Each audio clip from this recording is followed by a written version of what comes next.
The winds that carry tragedy are also the same winds that let us know how fortunate we are to be alive. Welcome to this week's edition of Golf Improvement Weekly Live.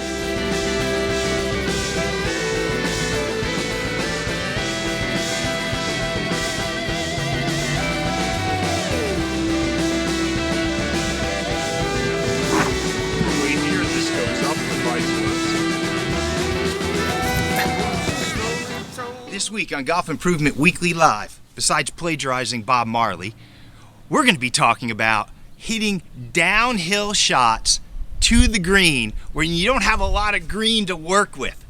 We're going to show you 3 different ways to improve them. 1, how to do them.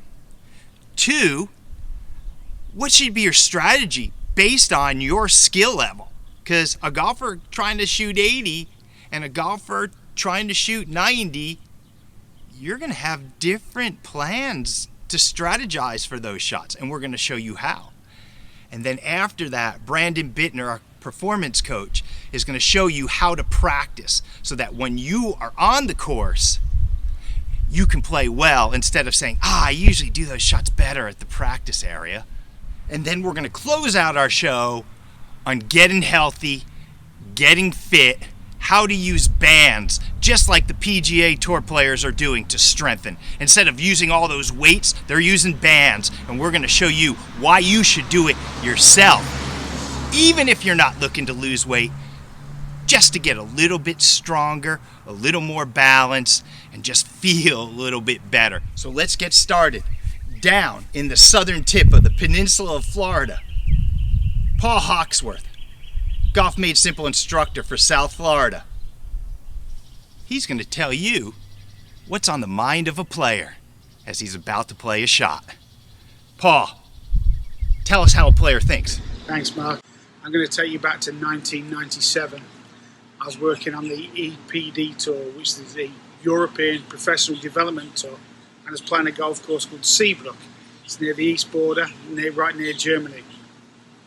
I'd driven my ball down to the left-hand side. I was on a downhill slope. I only had 60 yards to go, up over a little bunker, over another slope, and onto the green. So what I did, I opened up my club face, felt comfy over the ball, swung at the shot. My blade basically just bottomed out on the base of the slope. I caught the ball right on that rim. The ball did come out dead straight. Fortunately for me, it hit the other hill, came up in the air and landed on the green. I took my 2-putt and walked away, and I thought what a lucky guy I was on that day. My technique was wrong. So what I'm going to do, I'm going to talk to Jordan over in California and ask him how to play it. Hey Jordan, how would I play that shot? Appreciate it, Paul. We're out here at beautiful Indian Wells Golf Resort. I can't tell you how happy I am to be out here finally. I found myself, unfortunately my golf ball is social distancing from the hole out here today though. I found myself on this big downslope. Now, last week we talked about hitting it off of upslopes, which is actually much easier than hitting it off these downslopes. It's one of the hardest shots in golf. Now, why is that? Because on this shot, the most important thing is to get the golf ball up into the air. Now, how do we get the golf ball up into the air? Well, you need to hit ball first, ground second contact, creating backspin to get the golf ball up in the air. Now, on a flat lie, it's fairly reasonable to hit ball first, ground second. On an upslope, it's very, very easy to hit ball first, ground second. But here on this downslope, it's very difficult to hit ball first, ground second. So I'm going to show you some simple ways to make that easier for you. Now, so many golfers, when they set up to this shot, they don't know what to do with their body. They don't know if they should match their shoulders with the slope, if they should work against the slope, if they should just stand square. Well, the thing that you want to think about when you're standing on a slope like this, yes, when you're on an upslope, you're already matching your body with the slope, but that is not the case when you're here on this downslope. So you will need to feel like your shoulders are matching the slope this direction. I wouldn't want my shoulders perfectly square this direction because now they're fighting against the hill. I want my shoulders to be working with the hill this direction. People are also very confused about ball position. Now, do I play it further back in my stance? Do I put it right in the center of my stance? Or do I play it forward in my stance? Well, let's walk our way through those different ball positions. You wouldn't want to play it any further back in your stance because By playing it further back in your stance, it's going to come out a little bit lower, but just by standing on this downslope, my golf ball's already going to come out low, so we don't need to play it off our right foot. How about the middle ball position? You could work with the middle ball position, but once again, there's so much ground that's elevated above the golf ball, it's just encouraging us to hit back here behind the golf ball. How about our left ball position? Well, we can use our subconscious mind to our advantage during this shot because, like I said, we wouldn't want to play it off our right foot because when I play it further back off my right foot, now my subconscious mind is thinking, Jordan, you need to come back this direction to hit the shot. And that's the kiss of death on this shot. We don't want to be falling back on any shot, especially right here.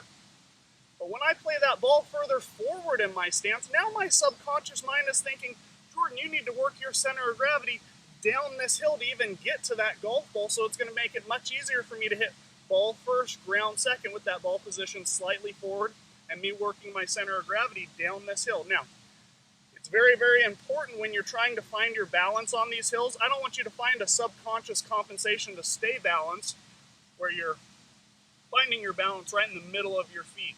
I want you to find your balance, but I still want you to match your body with the slope this direction. Now, whenever you're hitting shots like these, it's very, very important to make a couple practice swings prior. So I'm going to match my body with the slope.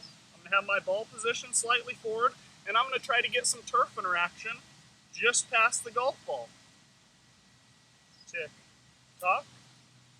That one felt pretty good, so now I'm going to set up the shot and I'm going to hit it. Ball position slightly forward. I'm going to match my shoulders with the slope, and then I'm going to move my center of gravity with the slope. Tick, tock. And I hit a great shot out there just short of the hole. So if you have any more questions about any of these lies that you find out here, down slopes, up slopes, make sure to put them down in the comment section. Once again, this is Jordan Hamlin with Golf Made Simple. Thank you. Thanks, Jordan. What a great explanation on how to play the shot. I don't know about you, but I'm always short-sighted myself to play the next shot onto green 40, 50 yards, up and over a hill and a downhill lie. I always try to go for the pin. But sometimes my strategy could be wrong.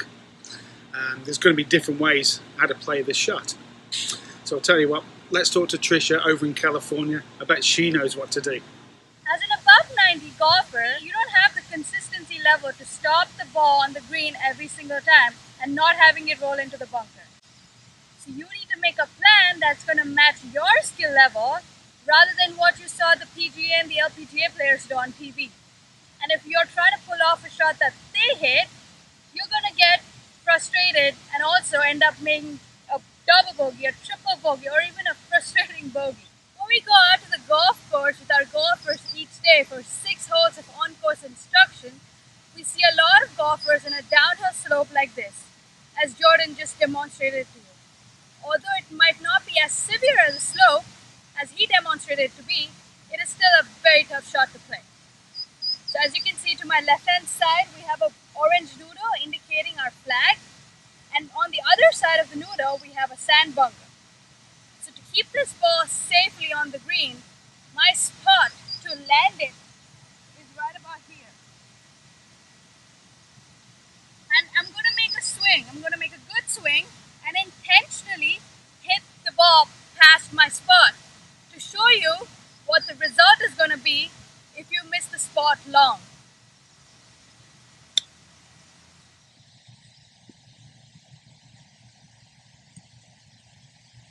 So in golf sometimes we need to take the less direct route, as it's going to take us less shots from there to get it into the hole rather than if we go directly to the pin, because the chances of the ball going in the bunker are a lot higher.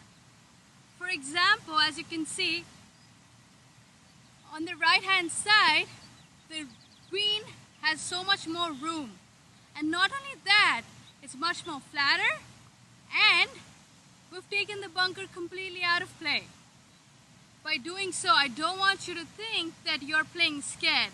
You're making a smart plan. You're playing to your ability. You're playing to your skill level. I'm going to hit a shot.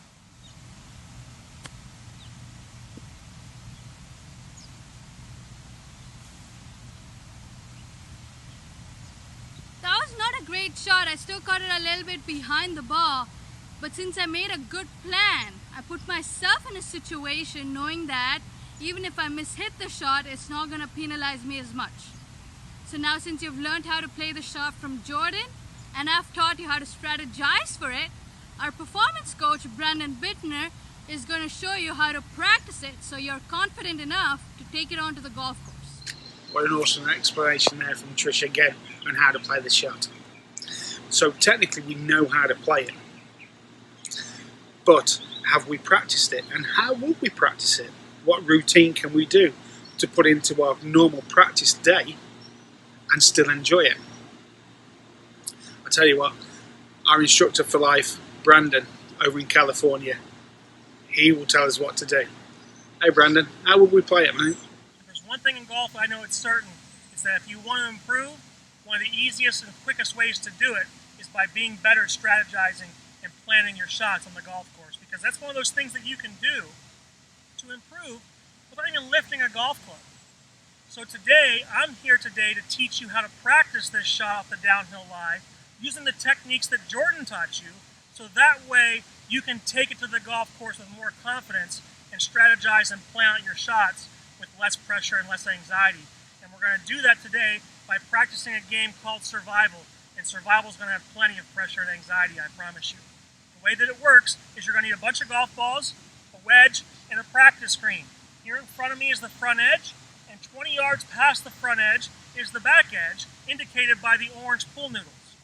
And the way that Survival works is I need to start off the game by hitting my first golf ball as close as I can to the back edge without going long of the back edge.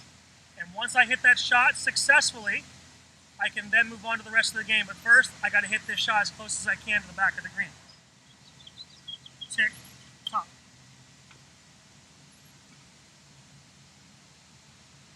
Okay, about 8 feet short. Not bad for a butterfly flying right in my field of vision as I was swinging. But now what I've got to do is just what the game says. I've got to survive.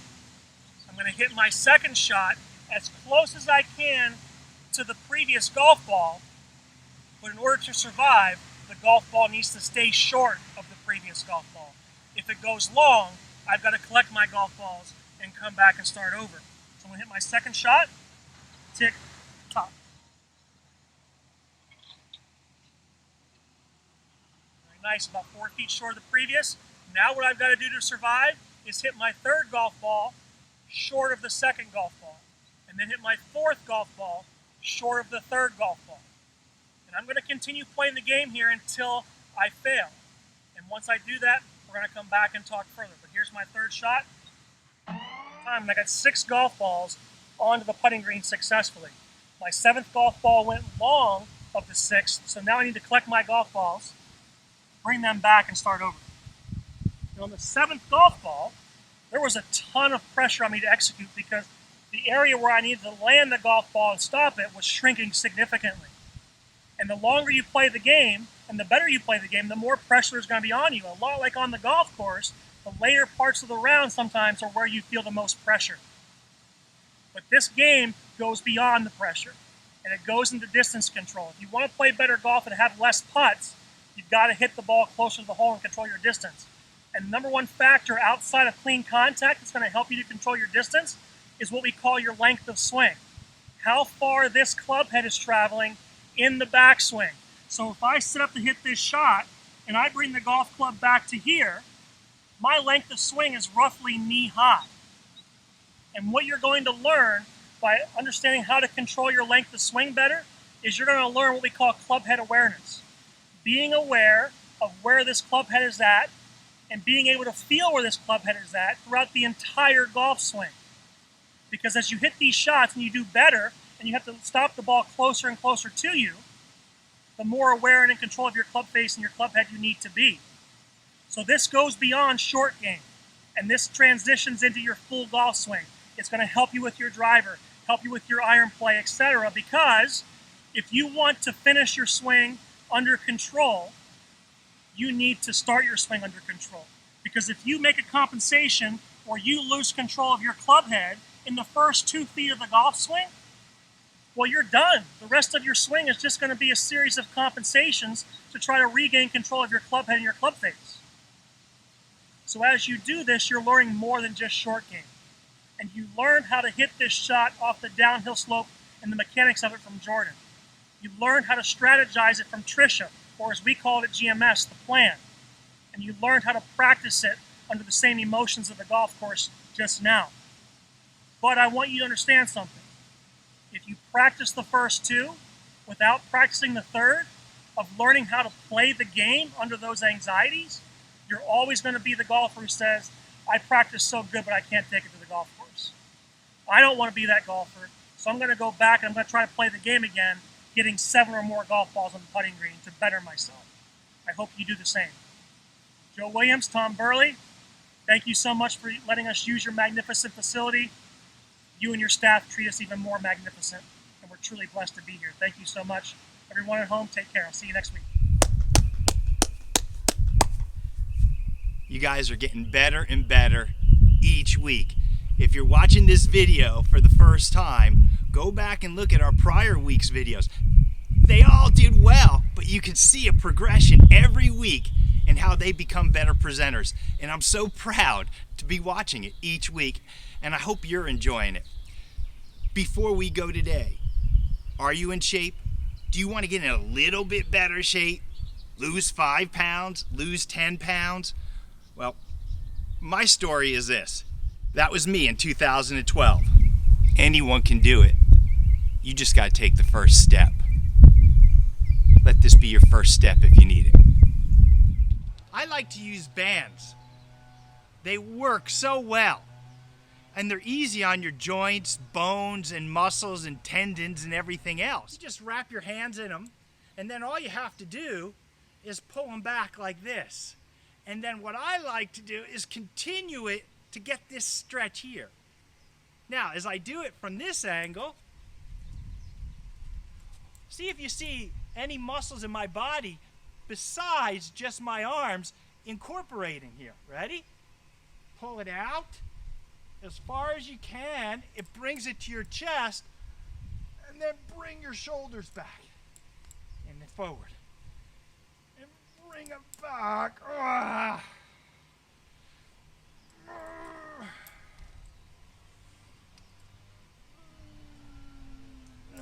What other areas of my body did I have to incorporate to be able to have the strength to do that and then pull it back? Well, one area was right here.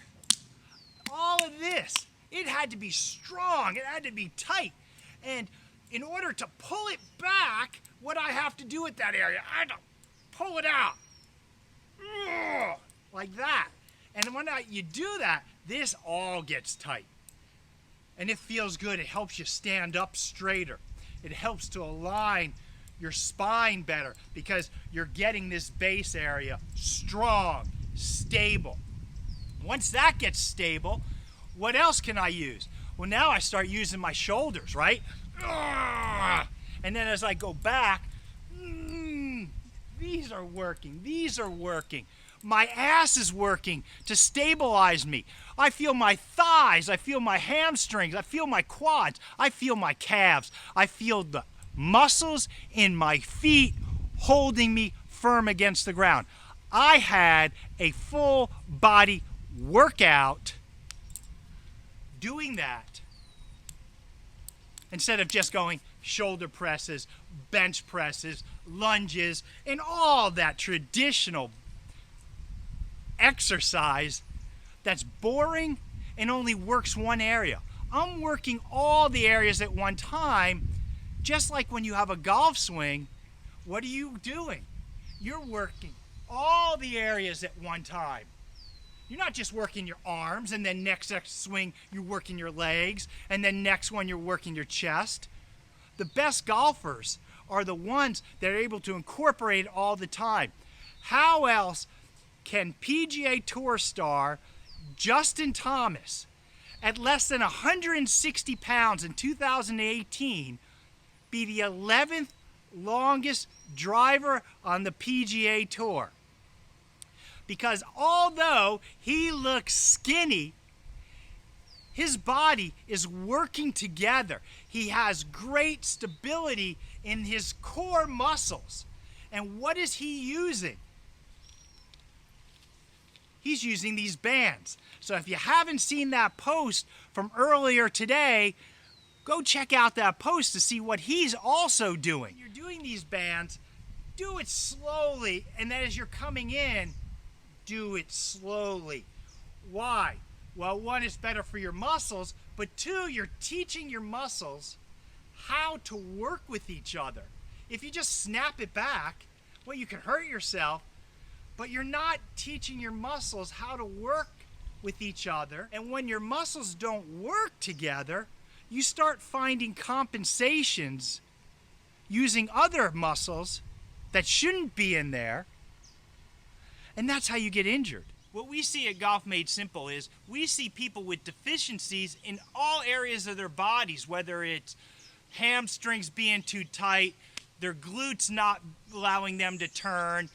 But what I most see is I see it up here in the upper spine and shoulders where people are lacking the rotation and the movements necessary.